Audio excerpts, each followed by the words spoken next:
अब हम यहाँ पर ये देख रहे हैं कि हमने कहा कि टोटल इंटरनल रिफ्लेक्शन में लाइट रे अपने ही मीडियम में वापस बेंड होती है। तो नाउ वी विल डिस्कस कि अगर लाइट रे बेंड हो रही है तो हमें इसका फ़ायदा क्या है, मतलब why we study total internal reflection, where we observe total internal reflection. देखो एक बात समझना, टोटल इंटरनल रिफ्लेक्शन कब होगी और कब नहीं होगी, इसके लिए ज़रूरी है कि तुम्हें क्रिटिकल एंगल पता होना चाहिए। एक तरह से अगर मैं मुझसे पूछे तो मैं कहूँगा क्रिटिकल एंगल एक बाउंड्री है, एक बाउंड्री है। बाउंड्री इन द सेंस ये कि अगर डेंसर मीडियम में angle of incidence critical angle से छोटा है तो लाइट रे रिफ्रैक्ट कर जाएगी, बाहर चली जाएगी। अगर angle of incidence exactly critical angle के बराबर है तो लाइट रे परपेंडिकुलर हो जाएगी। मगर एंगल ऑफ इंसिडेंस अगर क्रिटिकल एंगल से बड़ा है डेंसर मीडियम का तो फिर लाइट रे वापस आ जाएगी। अब मैं एक चीज़ समझाता हूँ, सुनना। एक्चुअली इस एप्लीकेशन को समझने के लिए एक बात ध्यान में रखना और याद रखना कि ग्लास का क्रिटिकल एंगल 42 डिग्री है approximate. You have to learn this, ये याद रखना। एंगल ऑफ इंसिडेंस अगर 42 डिग्री से बढ़ जाए तो फिर लाइट रे टोटल इंटरनल रिफ्लेक्शन करेगी, सही है। अब सुने, application of total internal reflection में जो फर्स्ट एप्लीकेशन है दैट इज कॉल्ड पेरिस्कोप। लिख रहा periscope.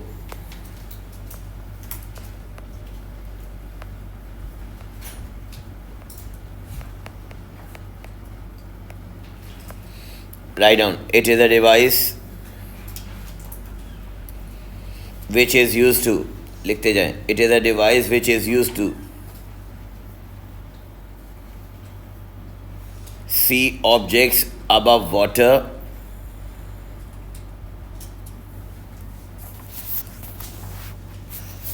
which is used to see objects above water from submarine.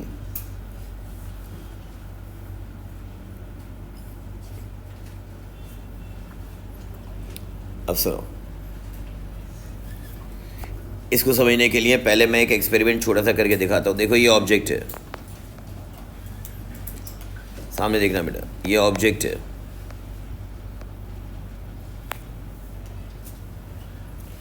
और ये आपके पास this one we have right angled isosceles triangle.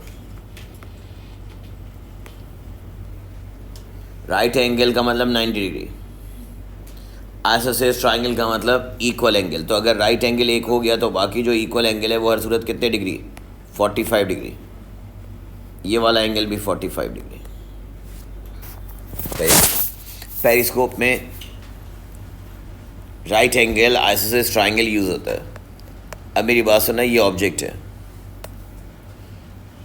इस ऑब्जेक्ट की इमेज कहाँ बनेगी, दिस इज द पॉइंट। इस ऑब्जेक्ट की इमेज कहाँ बनेगी, बड़ा इंटरेस्टिंग सवाल है मेरा। सुने, ये ग्लास है, रिमेंबर। ऑब्जेक्ट के टॉप से, रूल्स जो हमने पढ़े थे, ऑब्जेक्ट के टॉप से एक रे आएगी जो यहाँ ग्लास में एंटर होगी। पहले तो मुझे बताओ कि ये जो ग्लास से एंटर होगी ये बेंड होगी या स्ट्रेट जाएगी? आप कहेंगे क्योंकि परपेंडिकुलर है सरफेस से, या angle of incidence is 0 degree, क्योंकि एंगल ऑफ इंसिडेंस तो बेटा नॉर्मल से होता है और ये अलोंग द नॉर्मल लाइट रे आ रही है तो इसका एंगल ऑफ इंसिडेंस 0 डिग्री होगा। 90 डिग्री जो बोला है वो तो सरफेस से होगा, क्योंकि कुछ स्टूडेंट्स यहाँ पर मिस्टेक कर देते हैं। वो पूछता है एंगल ऑफ इंसिडेंस कितना है तो लिख के आ जाते हैं 90 डिग्री, गलत हो जाएगा। एंगल ऑफ इंसिडेंस की बेसिक डेफिनेशन याद रखना, angle of incidence is the angle between the incident ray and normal. अब इंसिडेंट रे खुद ही नॉर्मल पर आ गई तो एंगल ऑफ इंसिडेंस तो 0 डिग्री हो गया। इससे ये लाइट रे स्ट्रेट जाएगी, और जब ये लाइट रे स्ट्रेट जाएगी तो यहाँ कोलाइड करेगी। अब देखो मैथ्स की प्रॉपर्टी अप्लाई करो। सबसे पहले मैं यहाँ पर नॉर्मल बनाऊँगा 90 डिग्री, और याद रखना सब लोग कि 90 डिग्री हमेशा सरफेस के परपेंडिकुलर बनता है। सरफेस का मतलब ये सरफेस है, ये सरफेस है ग्लास की, तो परपेंडिकुलर इसके नॉर्मल बनेगा। अब मुझे ये बताओ, ये दिमाग में रखना जो मैंने अभी बोला है, ये सरफेस है और ये नॉर्मल है, तो सरफेस और नॉर्मल के बीच में कितना एंगल होगा? 90 डिग्री। याद रखना, सरफेस और नॉर्मल के बीच में एंगल कितना होगा? 90। याद रखना। अब सुनो अगली बात, मैथ्स वाले बैठे हैं सारे, यहाँ पर एंगल ऑफ इंसिडेंस 90 डिग्री है। एंगल ऑफ इंसिडेंस तो 0 है, मगर ये जो लाइट रे है इसका ग्लास से एंगल 90 डिग्री है। तो फिर टेल मी, अगर ग्लास से एंगल 90 डिग्री है, ये वाला एंगल 45 डिग्री है, तो ट्राइंगल के 3 एंगल्स का सम 180 की वजह से ये वाला एंगल भी 45 डिग्री है। यस और नो? और अगर ये 45 डिग्री है तो फिर मुझे बताएं कि इस तरफ का एंगल भी 45 डिग्री है। यस और नो? और अगर यहाँ का एंगल ऑफ इंसिडेंस 45 डिग्री है तो सुने, ये 45 डिग्री एंगल ऑफ इंसिडेंस जो है वो क्रिटिकल एंगल से ज़्यादा है, क्योंकि बता दिया था क्रिटिकल एंगल ग्लास का कितना। तो फिर आप कहेंगे कि इसका एंगल ऑफ इंसिडेंस अगर 45 डिग्री है जो कि क्रिटिकल एंगल से ज़्यादा है, तो वो आपसे पूछेगा यहाँ पर आने वाली रे क्या बाहर जाएगी? आप कहेंगे नहीं। क्या 90 डिग्री हो जाएगी? आप कहेंगे नहीं, ये अंदर रिफ्लेक्ट बैक करेगी। और वो पूछेगा इस प्रॉपर्टी का नाम क्या है? Total internal reflection. और जब यहाँ से निकलेगी तो यहाँ से भी सीधी निकलेगी, क्योंकि फिर दोबारा ये सरफेस के साथ 90 डिग्री हो गया। ये इसका एंगल ऑफ रिफ्लेक्शन भी 45 डिग्री होगा। ये लाइट रे का पाथ है, सही है, ये एक्चुअल लाइट रे का पाथ है। अब तुमको इसमें सबमरीन कहाँ है? अभी तो आप थोड़ी देर पहले सबमरीन की बात कर रहे थे। सबमरीन में एक्चुअली इस ग्लास प्रिज्म, इसको कहते हैं ग्लास प्रिज्म, सबमरीन में इस ग्लास प्रिज्म का काम है। अब बताता हूँ कैसे। ये देखें, इमेजिन करना ये सी लेवल है, सी लेवल के ऊपर यहाँ पर कोई एक्टिविटी हो रही है, कोई शिप है, कोई ऐसी चीज़ है, और मुझे उसको यहाँ पर ऑब्जर्व करना है। पानी के नीचे सबमरीन के अंदर हूँ मैं।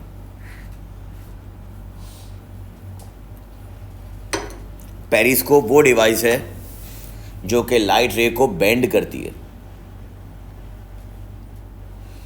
अगर मैं यहाँ ग्लास में बैठा हुआ हूँ, यहाँ क्लास में बैठा हुआ हूँ, और मैं यहाँ पर पेरिस्कोप का पाइप बनाकर कॉर्नर पर ग्लास ब्लॉक लगाकर, जैसे भी लगाऊंगा, कॉर्नर पर ग्लास ब्लॉक लगाकर पाइप लगाकर टर्निंग देता जाऊँ, तो बाहर रोड पे जो एक्टिविटी हो रही है वो मैं देख सकता हूँ यहाँ बैठे बैठे। That is periscope. पेरिस्कोप में मेन क्या है? पाइप है, ग्लास ब्लॉक है मेन, और कुछ बुक्स में लिखा हुआ है लेंस है। लेंस उसको इन्हांस करने के लिए, बड़ा करने के लिए दिखाते हैं। मैं फ़िलहाल 1 मिनट लेंस यूज़ नहीं कर रहा, 1 मिनट के लिए देखना। मिरर में अभी वो फिर वो तुम अगला सवाल पूछ रही ना। इसने सवाल पूछा कि जहाँ आप पेरिस्कोप में ग्लास ब्लॉक यूज़ करेंगे वहाँ पर आप मिरर भी तो यूज़ कर सकते हैं। ये ATP में उसने पूछा था 2010 या 15 के बीच में कहीं पर। इसका सवाल का जवाब दूंगा, याद रखना ये क्वेश्चन आखिर में। पहले ग्लास ब्लॉक को समझना।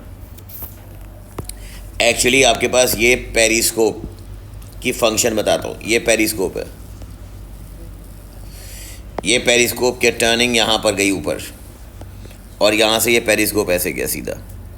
ये पेरिस्कोप का पाइप चल रहा है, राइट। अब इसके बाद यहाँ पर भी इसी तरह से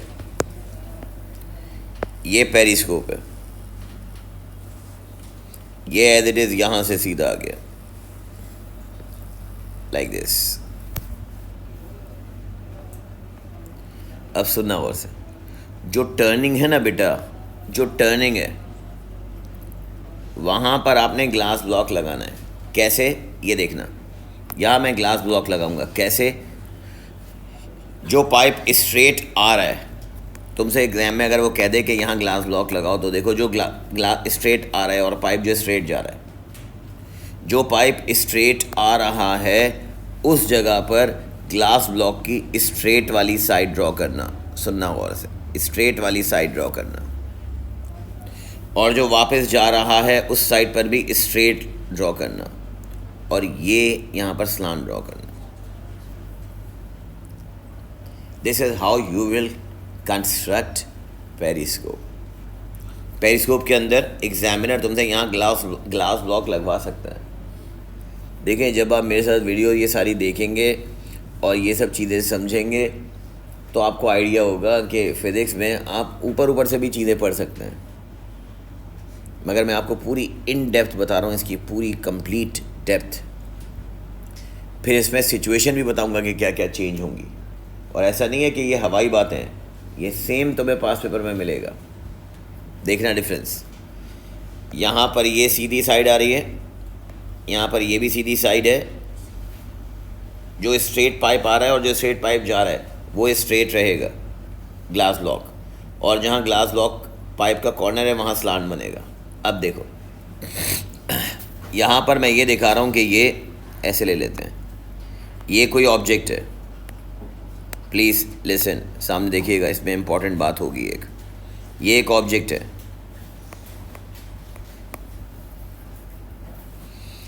अब ये ऑब्जेक्ट यहाँ मौजूद है, सेम फिनोमेना है जो ये बताया हुआ है। सही है, तुम्हें सिर्फ कंस्ट्रक्ट लाइनें करनी है। सही है, लाइनें इसी वजह से टर्न होंगी, जो ये वजह यहाँ पर दे चुका हूँ, पर्पल वाई लाइंस जो ड्रॉ की है। अब एक बात बताएं और बहुत ध्यान से देखें, सामने ये वाली लाइन स्ट्रेट आएगी तो मैंने कहा यहाँ से सीधी जाएगी, आप कहेंगे बिल्कुल सही है, यही तो डिस्कस किया, यस और नो। अब यहाँ पर करेगी, वो पूछेगा यहाँ पर क्या होगा, आप कहेंगे यहाँ पर टोटल इंटरनल रिफ्लेक्शन होगा, क्योंकि ग्लास प्रिज्म वो ये 45 डिग्री वाला। तो आप कहेंगे यहाँ से लाइट रे स्ट्रेट ऐसे आएगी, ये देखना, और फिर नीचे भी स्ट्रेट ही जाएगी,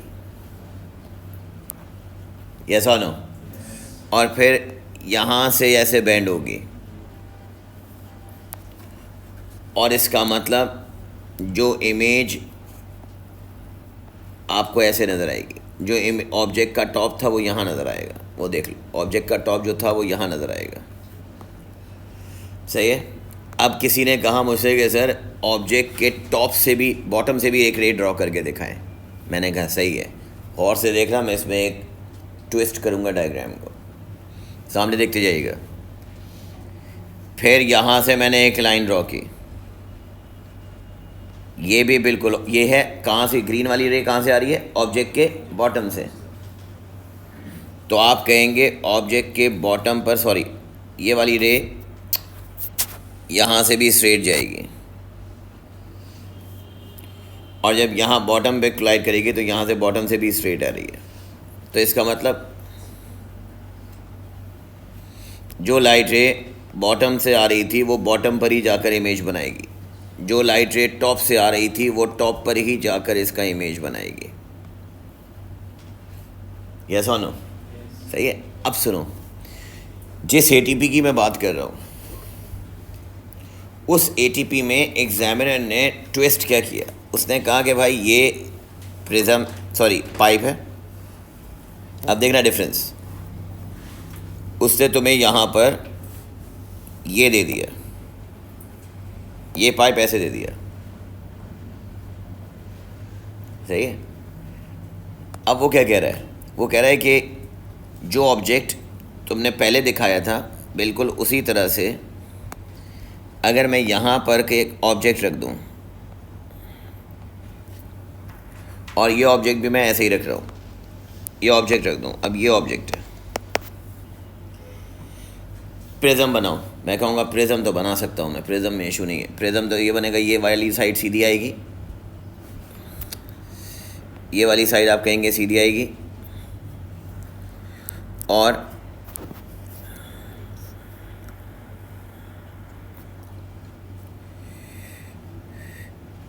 ये वाली साइड भी सीधी आएगी, और ये ऐसे बेंड हो जाएगी, मतलब ये वाली टिल्टेड होगी, इंक्लाइंड होगी। एंटर होने वाली साइड स्ट्रेट, पाइप से बाहर एग्जिट करने वाली भी साइड स्ट्रेट, और जो कॉर्नर है पाइप का वहाँ पर इसका ये बनेगी। सही है। अब देखना डिफरेंस क्या होगा। ऊपर पर्पल वाली रे टॉप से आ रही थी, ऑब्जेक्ट के टॉप से, ये देखें डिफरेंस देखना, ये ऑब्जेक्ट के टॉप से आ रही है, प्रिज्म के टॉप पे गिरी, फिर प्रिज्म के टॉप से नीचे आ रही है, मगर प्रॉब्लम ये है कि नीचे वाले प्रिज्म के लोअर साइड पे गिरी, और लोअर साइड पे गिरने के बाद यहाँ से ये बेंड हुई, ये ऐसे आ रही है, ये ऐसे आ रही है। देखते जाएं भी, देखते जाएं। अब ग्रीन ड्रॉ करता हूँ। ग्रीन जब ड्रॉ करूँगा तो ये आपको साइड यहाँ से आएगी, जब ये यहाँ पर पहुँचेगी इस तरह से, और फिर ये यहाँ से वापस जाएगी। देखो difference, look at the difference. तो जो बॉटम था तुम्हें वो यहाँ पर टॉप नज़र आएगा, और जो टॉप था वो तुम्हें यहाँ बॉटम नज़र आएगा।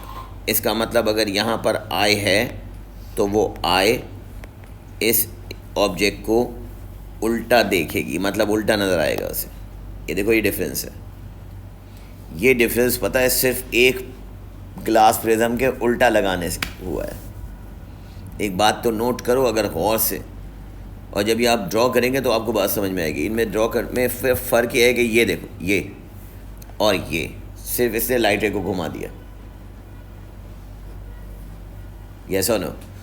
जिस एटीपी की बात कर रहा हूँ उस एटीपी में यहाँ पर वो फ्लावर देगा, एक फ्लावर होगा, तो ऊपर वाली डायग्राम में तो फ्लावर की इमेज सीधी बनेगी, मगर नीचे वाली डायग्राम में फ्लावर की इमेज अपसाइड डाउन बनेगी। ये देख माय पॉइंट। एक तो ये बात है। दूसरी बात, उसी पॉइंट पर वापस आ जाएं जो इनका क्वेश्चन था शुरू में। इन्होंने कहा कि सर एक बात बताएं, ये वाली पेरिस्कोप की एग्जाम्पल सही है, पास पेपर में आपको मिलेगी। अब इससे थोड़ी देर पहले मुझसे सवाल किया कि ठीक है, जो एक्चुअल सबमरीन में यूज़ होती है वो आपने कहा कि एक्चुअल सबमरीन में ये यूज़ होगा प्रिज्म, इस शेप, मतलब पाइप इस शेप में जाएगा। मैंने कहा बिल्कुल ठीक है। अब किसी ने मुझसे कहा, जैसे इन्होंने सवाल किया कि अगर यहाँ पर पाइप इस डायरेक्शन में जाएगा, तो एक बात बताएं ना, आप प्रिज्म यूज़ करने से बेहतर या ग्लास प्रिज्म यूज़ करने से बेहतर है आप यहाँ 45 डिग्री पे मिरर लगा देते। अगर मैं 45 डिग्री पे सोचो मिरर लगाता तो वो मिरर लाइट रे को रिफ्लेक्ट बैक करती। यहाँ से भी 45 डिग्री पे मिरर लगा देता तो भी तो उसूलन जो भी लाइट रे ऊपर होती वो मिरर से रिफ्लेक्ट बैक करती using simple reflection, angle of incidence equals to angle of reflection, और ये यहाँ से यहाँ जाती। तो यहाँ पर ऊपर वाली जो रे है वो ऊपर ही रहती, और जो नीचे से रे आ रही है मिरर में वो नीचे ही रहती। तो आपको ये भी तो इमेज मिल सकती थी। मैंने कहा बिल्कुल ठीक है, एग्जैक्टली सेम मिलता मुझे इमेज, जो ग्लास प्रिज्म से मिलता वही मिरर से मिलेगा। डिफरेंस क्या है? डिफरेंस ये है कि मिरर की बैक साइड पॉलिश्ड होती है यूजिंग केमिकल, और सबमरीन में पेरिस्कोप तो ज़्यादातर पानी के अंदर ही रहती है, मतलब वाटर लेवल के अंदर ही रहती है, उसकी सराउंडिंग में वाटर है। ज़ाहिर है पेरिस्कोप के अंदर पानी नहीं जा रहा, ये बात सही है, मगर सराउंडिंग में तो वाटर है। तो वाटर की वजह से, मॉइस्ट होने की वजह से, मॉइस्चर में गेट इट रस्टेड, ये जो पॉलिश सरफेस है उस पॉलिश सरफेस पे रस्ट आ जाती है, जंग आ जाता है। कुछ टाइम के बाद मॉइस्चर जो है वो इसको रस्टी कर देगा, बैक साइड पॉलिश को। किसी भी मिरर को किसी सराउंडिंग ऑफ वाटर के अंदर रख दें, भले उसके अंदर पानी ना जा रहा हो, बस सराउंडिंग में तो वाटर है ना, मॉइस्चर तो होगा। तो बैक साइड पॉलिश पर बहुत देर तक जब मॉइस्चर आता रहेगा, मॉइस्चर आता रहेगा, मॉइस्चर आता रहेगा, तो ग्लास मिरर ख़राब हो जाएगा। समझ आ रही बात? बहुत अरसे तक वॉशरूम में जो आपका ग्लास है ना, मिरर है, वॉशरूम का जो मिरर है, बहुत अरसे तक वॉशरूम में पानी बहुत इस्तेमाल होता है। जब बाथ लेते हैं तो उसमें स्टीम की वजह से कुछ अरसे के बाद वो मिरर ख़राब हो जाता है, तो आपको कुछ अरसे बाद मिरर चेंज करना पड़ता है। तो ग्लास ब्लॉक में ये ऑप्शन नहीं है, ग्लास ब्लॉक में कोई केमिकल नहीं है, प्योर ग्लास है, तो ये प्रोटेक्टेड रहता है। ये फर्स्ट एप्लीकेशन है। सेकेंड एप्लीकेशन है इसकी, नंबर 2,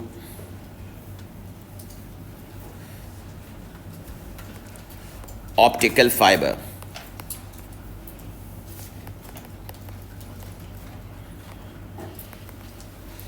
अब आजकल पाकिस्तान में बहुत दिनों से अरसे से आप सुन रहे हैं, कराची में ख़ास तौर पे, कि स्टॉर्म फाइबर तो कंपनी का नाम है।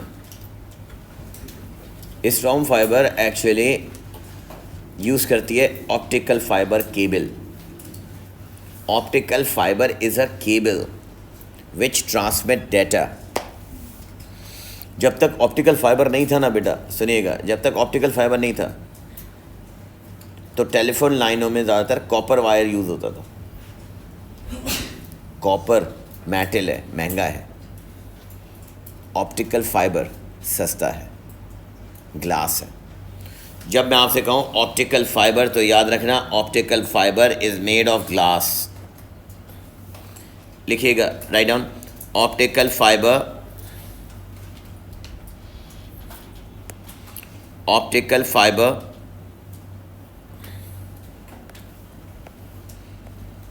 is a wire made of glass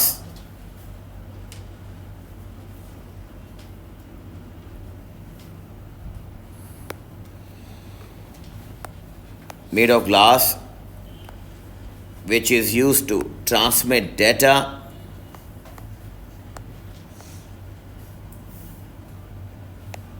from one point to another.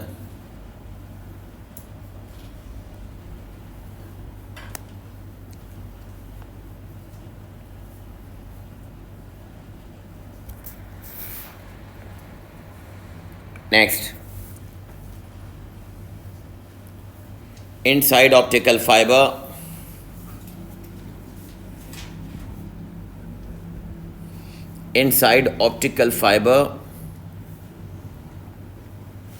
light rays reflect back.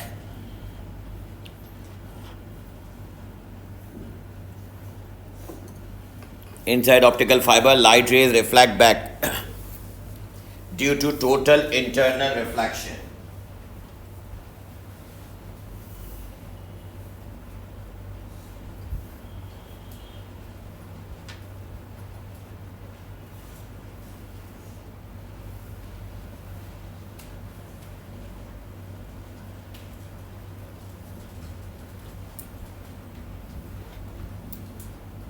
Total internal reflection, because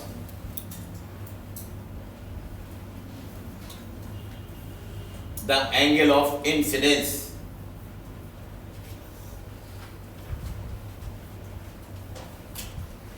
is greater than angle of refraction.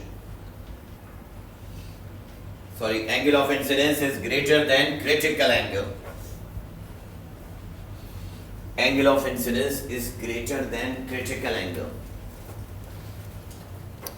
अब सुनो, हमारे यहाँ जो ये वायर यूज़ हो रहा है कम्युनिकेशन में, डेटा सिग्नल में, इंटरनेट में, स्टॉर्म फाइबर जो कंपनी है वो फाइबर ऑप्टिक इस्तेमाल करती है। पहले ये सिग्नल या डाटा या इंटरनेट कॉपर वायर के थ्रू होता था। अब ऑप्टिकल फाइबर होता क्या है? सबसे पहले तो ये बात समझना, ये फाइबर एक्चुअली ग्लास है। एक बात, अब किसी ने पूछा मुझसे कि ग्लास वायर, समझ नहीं आ रही बात। आप कह रहे हैं ग्लास और फिर कह रहे हैं हम वायर, तो वायर तो बेंड हो रहा है, ट्विस्ट हो रहा है, ऑप्टिकल फाइबर, ये ग्लास कैसे, ग्लास का कैसे बन सकता है? तो मैंने कहा क्यों नहीं बन सकता। मुझे एक बात बताओ, पतंग का मांझा, मांझा ग्लास होता है नहीं होता, हाथ कटता है नहीं कटता, तो जब वो ग्लास से हो सकता है तो वायर क्यों नहीं हो सकता? वायर को बिल्कुल आप मेल्ट कर लें और बिल्कुल मेल्ट, थिन मेल्ट करके उसको बेंड कर दें, बन गया ग्लास। ये ऑप्टिकल फाइबर ग्लास है। अब सुनना, इसका पाथ समझाना है क्योंकि ये आपको कहीं ना कहीं ड्रॉ करवाएगा, ड्रॉ करवा सकता है। पहला पॉइंट, जब लाइट रे एंटर होगी, लेट से यहां पर पहला पॉइंट बता रहा हूं, ये लाइट रे एंटर हुई, तुमने कहा यहां पर नॉर्मल बना लें, मैंने कहा ठीक, ये नॉर्मल बना लिया। यहां पर जब मैं क्वेश्चन दिखाऊंगा तो याद रखना वो आपको यहां का एंगल आई देगा, क्वेश्चन में गिवन होगा। ऑलराइट, नेक्स्ट आप कहेंगे due to air to glass, आप एयर से ग्लास में जा रहे हैं, तो आप कहेंगे ये लाइट रे बेंड होगी towards the normal, towards the normal, yes और नो। यहाँ पर आपको वो एंगल आर देगा। सुनना, मैं फिर एक क्वेश्चन कराता हूँ, ये आर देगा, तो आप कहेंगे सर अगर मेरे पास आई और आर है तो मैं इसका रिफ्रैक्टिव इंडेक्स ग्लास का निकाल सकता हूँ, यस और नो। अब मुझे बताओ, सामने वाली साइड पर जब लाइट रे स्ट्राइक करेगी, और से देखना, तो इसका नॉर्मल ये है, यस और नो। क्योंकि देखो ना, सरफेस अब तुम्हारी ये है, तो सरफेस के परपेंडिकुलर ये है। यहाँ पर आप एग्जामिनर को बताएंगे कि इस जगह पर हमेशा हर सूरत ग्लास के अंदर ये जो एंगल ऑफ इंसिडेंस होगा, ये वाला, ये angle of incidence greater then होगा किससे? क्रिटिकल से। और जब ये एंगल ऑफ इंसिडेंस ग्रेटर होगा क्रिटिकल से, तो यहाँ से लाइट रे बाहर नहीं जाएगी बल्कि इंटरनली रिफ्लेक्ट बैक करेगी, कहीं पर भी ऐसे, लाइक दिस। ये light ray reflect back internally using total internal reflection. ये लाइट रे यहाँ पर स्ट्राइक करती है, टोटल इंटरनल रिफ्लेक्शन, बाहर नहीं जा रही क्योंकि इसका angle of incidence greater than critical angle है। और इसका फिर एंगल आर जितना भी होगा वो आई के बराबर होगा। With same angle of incidence there will be angle of reflection. वो आपसे कहेगा, सुनना गौर से, वो तुमसे कहेगा पॉइंट पी पर क्या हुआ, क्या हुआ पॉइंट पी पर? आप कहेंगे पॉइंट पी पे रिफ्रैक्शन हुई and light ray bent towards the normal because light ray travel from air to glass. फिर वो आपसे कहेगा what happen at Q, point Q पर क्या हुआ? तो आप कहेंगे at point Q total internal reflection हुई क्योंकि एंगल ऑफ इंसिडेंस क्रिटिकल से ज़्यादा था।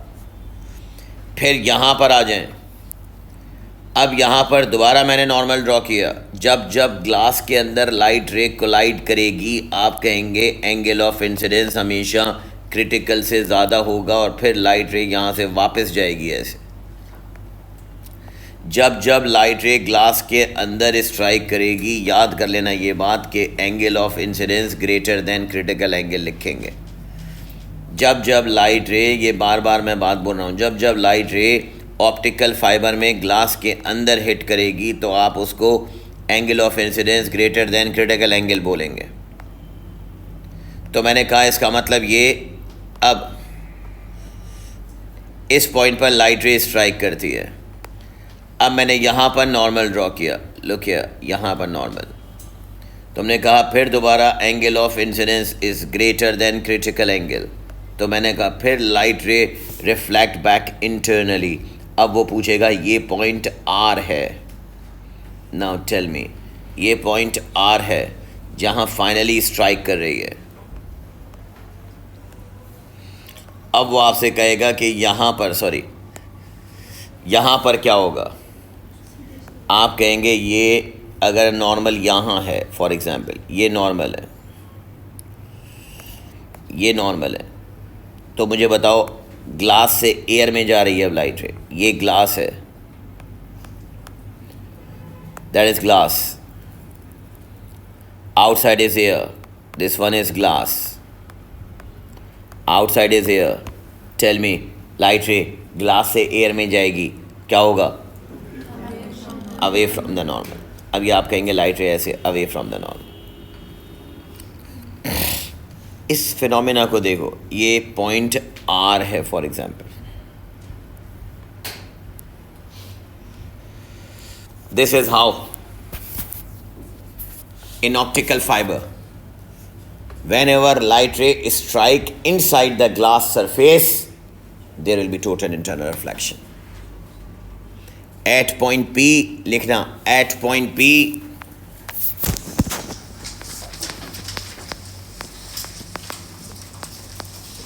comma light ray refract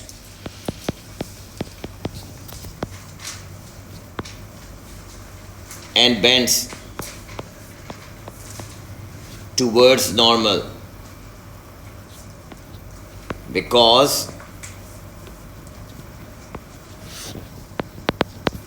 it travels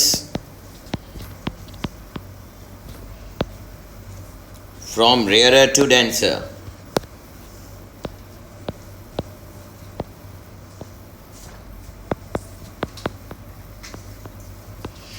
It travels from rarer to denser medium. Next point.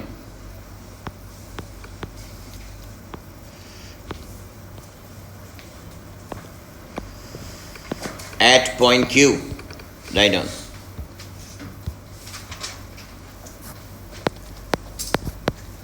At point Q, since angle of incidence is greater than critical angle,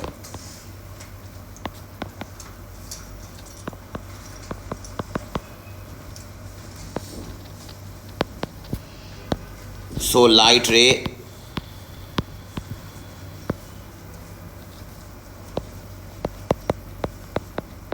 reflects back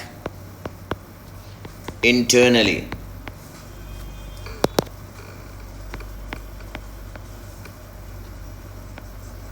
using total internal reflection.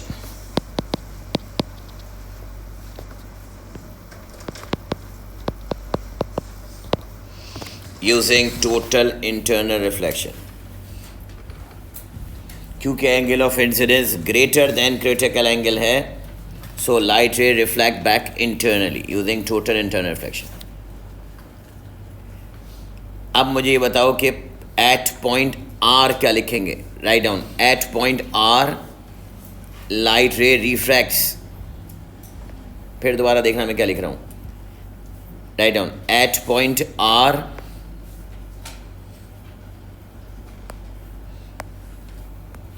light ray refracts and bends, bend के आगे क्या लिखेंगे? bend away from normal, bends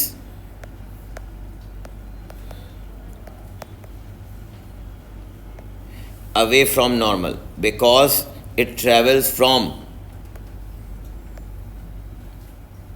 because it travels from denser to rarer medium. अब glass से air में आ रही है तो लाइट रे बाहर निकल जाएगी। ये छोटे छोटे पॉइंट जो होते हैं ना एग्जाम में, ये इंपॉर्टेंट होते हैं। सुनो, अगर एग्जामिनर होशियारी करे थोड़ी सी, तुम्हें यहाँ पर एंगल आई दे दे और ये कह दे आर, अब यहाँ पर रिफ्रैक्टिव इंडेक्स का फॉर्मूला क्या लगाओगे? I upon sine I upon R या sine R upon I? Sine R upon I. और अगर यहाँ पर मैं आपसे बात करूँ और यहाँ पर मैं आपसे रिफ्रैक्टिव इंडेक्स पूछूँ तो यहाँ पर क्या फॉर्मूला लगेगा? Sine I upon sine R. हमेशा सॉरी रेयर मीडियम का एंगल ऊपर रहेगा रिफ्रैक्टिव इंडेक्स के फॉर्मूले में, और डेंसर मीडियम का एंगल नीचे रहेगा रिफ्रैक्टिव इंडेक्स के फॉर्मूले। Why optical fibre, optical fibre का एडवांटेज क्या है over copper wire? Cheaper, good. और write down advantages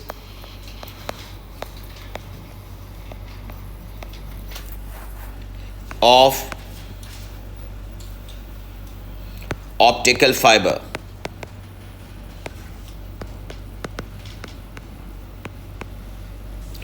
over copper wire.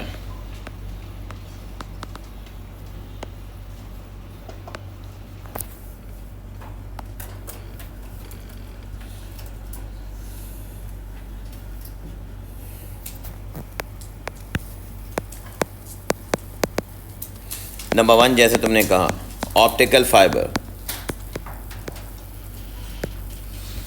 is cheaper than copper wire.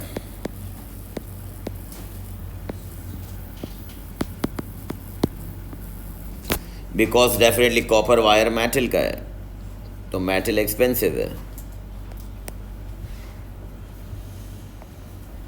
Point number 2, तुम सुनते हो कि जब इंटरनेट आप यूज़ करते हैं तो इंटरनेट में एक चीज़ आ रही होती है जिसको आप कहते हैं स्पीड, MB। 4 MB की स्पीड है, 9 MB की स्पीड है, 20 MB की स्पीड है, 50 MB की स्पीड है। क्या चीज़ है ये? हाँ, इसको स्पीड कहते हैं, डेटा ट्रांसफ़र रेट की स्पीड। अपलोड की स्पीड अलग है, डाउनलोड की स्पीड अलग है ना। तो ऑप्टिकल फाइबर की ये speed, data transfer rate fast है as compare to copper wire. Copper wire में इतना थोड़ी होता था। कॉपर वायर में 0.5 या 1 MB बहुत, 2 MB बहुत हो जाती थी। अब तो आप एडवांसमेंट जितना आगे करते जाएं स्पीड बढ़ती जाएगी। 5G में तो स्पीड और बढ़ रही है। दूसरा ये आ गया सेकेंड एडवांटेज के optical fibre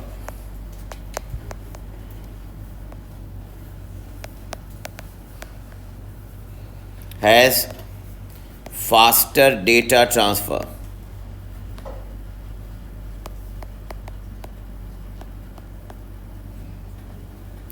faster data transfer rate.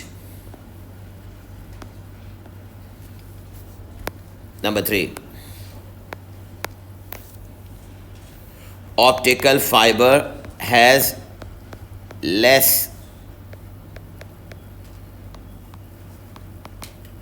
attenuation. Attenuation कैसे कहते हैं? डेटा लॉस को। अटेन्यूएशन का मतलब ये होता है कि पहले कॉपर वायर में, पता है जब टेलीफोन लाइन में कॉपर वायर था ना, और कहीं आप दूसरी सिटी बात करते थे या दूसरे कंट्री बात करते थे तो बहुत खड़खड़ाहट होती थी, आवाज़ क्लियर नहीं आती थी, कॉल्स में डिस्टर्बेंस होती थी। आप अपने बड़े पेरेंट्स वगैरह से, किसी ग्रैंड पेरेंट्स से पूछिएगा आज से 25-30 ईयर्स बैक कि जब एक कंट्री से दूसरी कंट्री कॉल आती आवाज़ ही सही नहीं आती थी, डिस्टर्बेंस बहुत होती थी, क्योंकि वो कॉपर वायर था। कॉपर वायर मेटल है, मेटल में मैग्नेटिक फील्ड की वजह से डिस्टर्बेंस हो जाती है। अब ग्लास है, ग्लास नॉन मेटल है, इंसुलेटर है, तो बेसिकली ये लाइट रे को रिफ्रैक्ट मतलब डिस्टर्बेंस नहीं करने देता। इलेक्ट्रिसिटी से भी कोई इम्पैक्ट नहीं आता इसका। तो इसका मतलब लेस अटेन्यूएशन। लेस अटेन्यूएशन का मतलब less data loss. Number 4,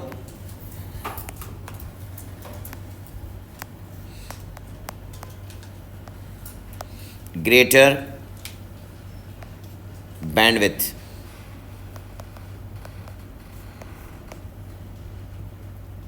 bandwidth का मतलब है range. Greater bandwidth then copper wire.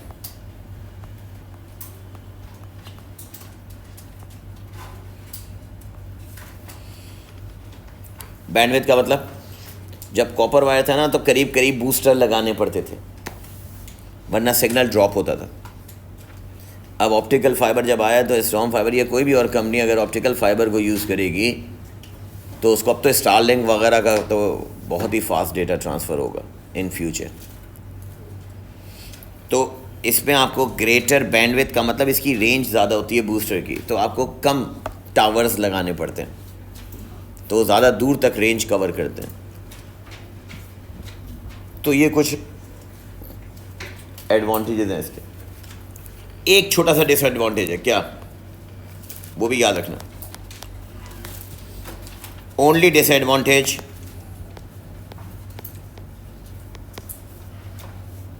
Of optical fiber is that if it damaged,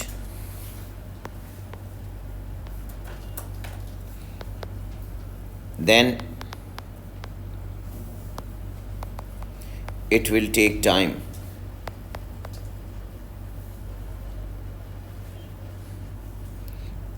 or experts can only repair it.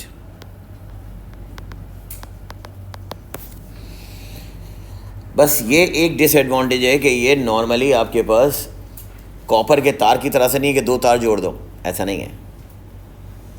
आपने सुना होगा बहुत रेगुलर अब तो रूटीन हो गई है कि कहते हैं कि पाकिस्तान में जो केबल आ रही है वो अंडर वाटर आ रही है, तो अंडर वाटर जो है वो कभी कभी वायर कट जाता है। अभी भी कुछ ऐसे था कि सबमरीन के थ्रू के कहीं पर पता नहीं बहरा अरब की तरफ कहीं ऑप्टिकल फाइबर की लाइन कट गई, इंटरनेट डिस्टर्ब हो गया था पूरे पाकिस्तान में। आपको फ़ौरन ऐसा नहीं कॉपर वायर की तरह से दो तारों को जोड़ दिया आपने हाथ से, ऐसे थोड़ी होगा। उसके बाकायदा प्रॉपर टेक्नीशियन होते हैं, इंजीनियर्स होते हैं, एक्सपर्ट्स होते हैं, वो उसको दोबारा रिपेयर कर सकते हैं। ये एक डिसएडवांटेज है। Is that clear? Right. Optical fibre पर जो पास पेपर एक क्वेश्चन है, बुक निकालना जरा। लाइट का क्वेश्चन नंबर 29 देखना है। Look at light question 29।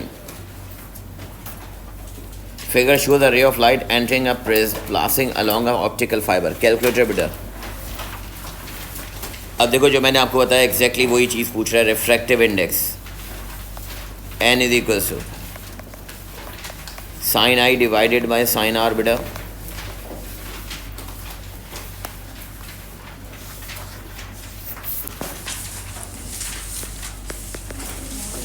Sign 50 degree calculator,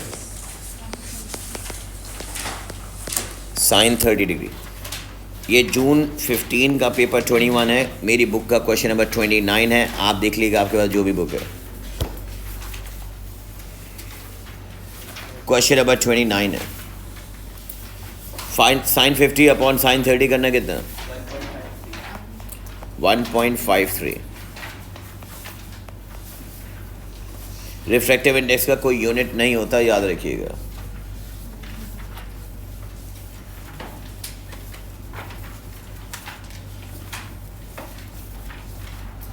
next part पढ़ें। Why ray of light is totally internally reflected at A. वो कह रहा है ए पर लाइट रे टोटल इंटरनल रिफ्लेक्शन क्यों कर रही है। ये तो वैसे तुम्हें समझाने के लिए ड्रॉ कर रहा हूँ, करने की जरूरत नहीं है। एंगल आई ग्रेटर देन होगा किससे? किससे? लिखिएगा, ये 2 मार्क्स का है। At A comma angle of incidence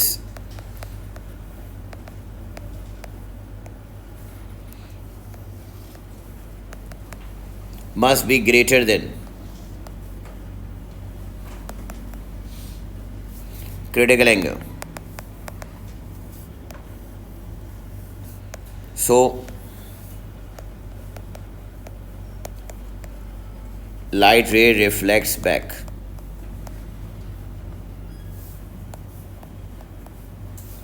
internally with angle of reflection equals to angle of incidence.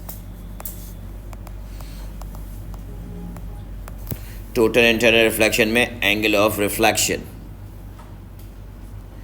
Equal होता है एंगल ऑफ इंसिडेंस के। Both optical fibre and copper wire are use to transmit data. Yes, optical fibre is cheaper and can carry more data transfer per second than copper wire. एक और advantage बता दें optical fibre का। Yes, less attenuation, faster data transfer और cheaper तो उसने बता ही दिया, तो मैं कहूँगा लेस एटेन्युएशन, या इसको ब्रैकेट में लिख लें less data loss.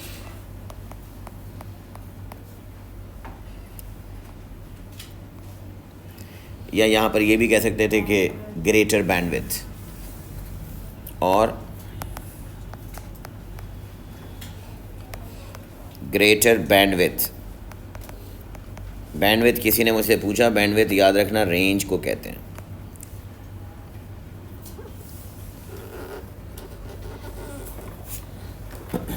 Greater bandwidth या greater range.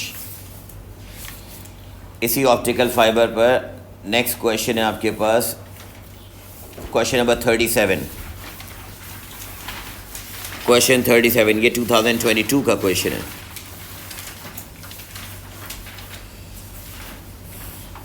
Look at this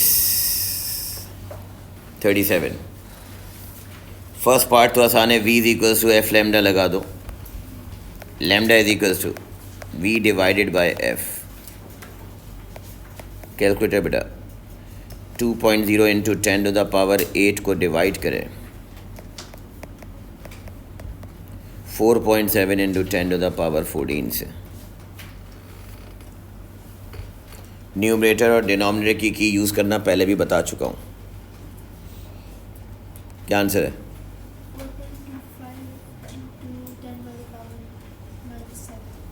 4.25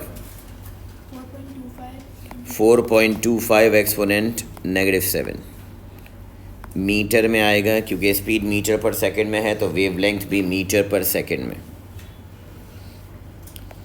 बात सुनो, law of reflection of light याद करें लेक्चर।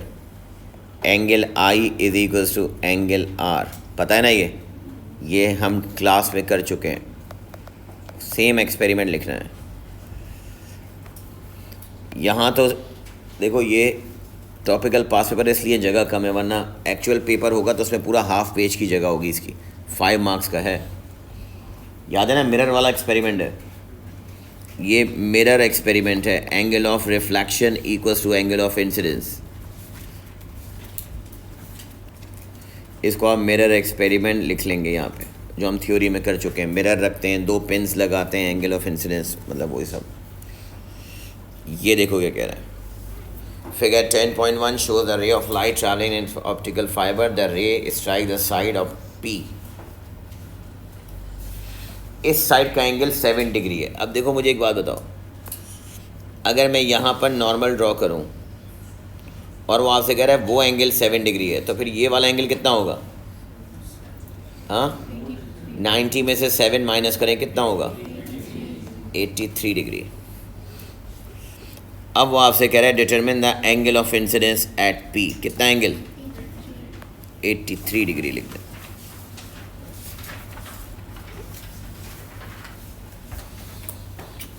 सरफेस का और नॉर्मल के साथ एंगल 90 डिग्री होता है, याद रखना है। ये सरफेस का और नॉर्मल का एंगल 90 डिग्री होता है, उसमें से 7 डिग्री आपने माइनस कर दिया तो 83 बचा। अब वो कह रहा है पॉइंट पी पे लाइट रे क्या करेगी बताएं?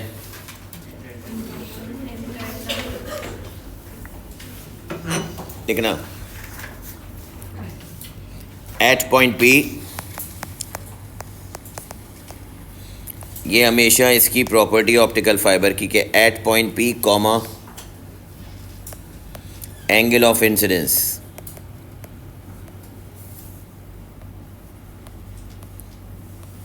Must be greater than critical angle. किसी ने मुझसे कहा कि सर उसने क्रिटिकल एंगल बताया तो नहीं है। मैंने कहा भले ना बताए। ऑप्टिकल फाइबर की प्रॉपर्टी यह है कि जब भी लाइट रे ग्लास के अंदर किसी भी जगह स्ट्राइक करेगी वहाँ पर टोटल इंटरनल रिफ्लेक्शन होगा, और टोटल इंटरनल रिफ्लेक्शन की शर्त यह है कि greater than critical angle, angle of incidence must be greater than critical angle. So light रे रिफ्लेक्ट्स बैक, अब यहाँ पर नाम लिखना है आपने 1 मार्क का, reflects back due to total internal reflection.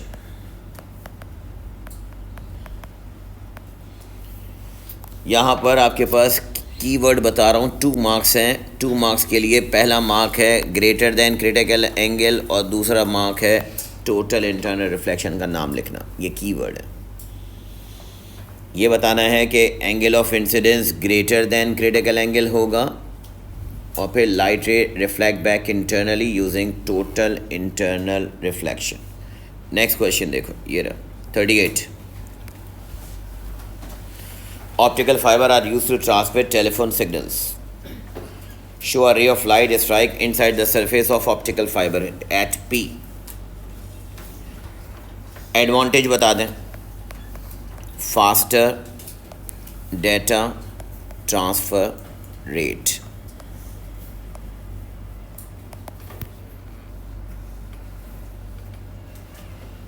Next क्या कह रहा है? Draw normal at P and mark the angle of incidence letter I. Okay. ये normal बना दिया. This is the normal and this would be angle of incidence. फिर देखो वो पूछ रहा है state and explain what happens at P, और वो यू कह रहा है कि यूज़ करो वर्ड क्रिटिकल एंगल। अगर वो नहीं भी कहता तब भी हम यूज़ करते। व्हाट हैपेंस एट पी लिखना आंसर, मैं सेम आंसर को कॉपी पेस्ट करूँगा, आप लिखें। सेम आंसर पूछ रहा है पॉइंट पी पे, सेम आंसर मैंने यहाँ लिख दिया।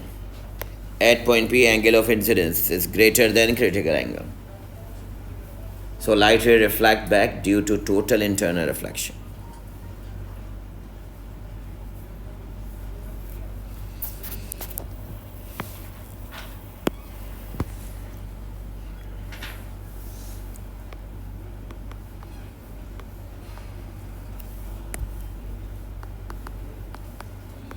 नेक्स्ट बेटा, रिफ्रैक्टिव इंडेक्स का सिंपल फॉर्मूला।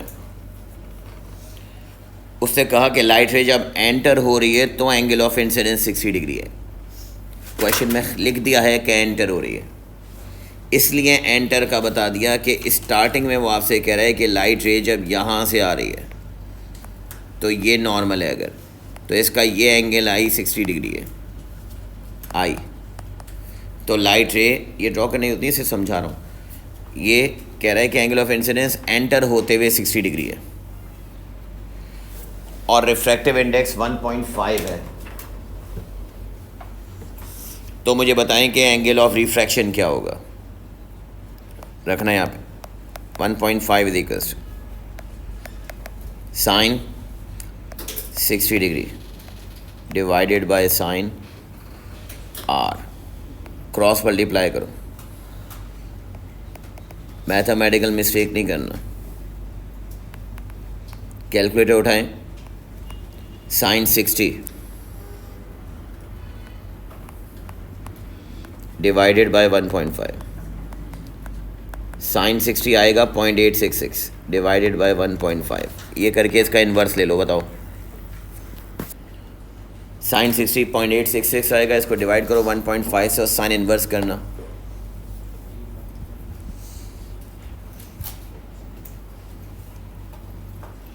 क्या हुआ?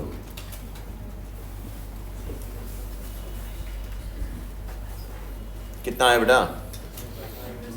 हाँ 35 डिग्री, 35.26 का मतलब अप्रॉक्सीमेट 35.3 या 35 डिग्री भी लिख सकते हैं।